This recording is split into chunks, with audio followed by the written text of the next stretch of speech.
Smile అని అన్నాం కదా మేడం, అంటే ఇది అంటే వాట్ ఈస్ ద ప్రొసీజర్, ఎంత టైం ఉంటుంది, ఆ తర్వాత ఏమైనా జాగ్రత్తలు తీసుకోవాలా, ఎంతసేపు రివిజన్ వస్తుంది? స్మైల్ ప్రొసీజర్ కూడా just 10 minutes for each I అండి. బోత్ ఐస్ ఎట్ ఎ టైమే చేస్తాము. ఇది కూడా జస్ట్ ఒక 5 to 10 minutes ఈచ్ ఐ పడుతుంది అంతే.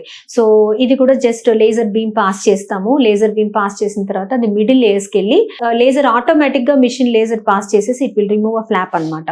సో దాన్ని మనం సైడ్కి వెళ్ళి ఆ ఫ్లాప్ ని రిమూవ్ చేసేస్తాము. Immediately we will give the glasses. ఒక 1 hour లోనే patient can see the difference.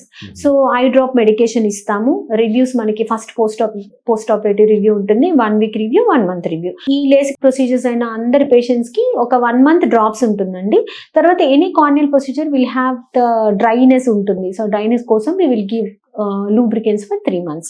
So digital screen చూసుకోవచ్చు. They can work with the system. Just 1 or 2 days leave తీసుకుంటే సరిపోతుంది. It's just like a day care procedure లాగా. Med plus లో అదే medicine అదే quality, marketing, distribution, ఇంకోటి అంటూ వీళ్ళకి అదనపు ఛార్జీలు ఉండవు. అందువల్లే 50 to 80% డిస్కౌంట్ లో మనకు అందిస్తున్నారు.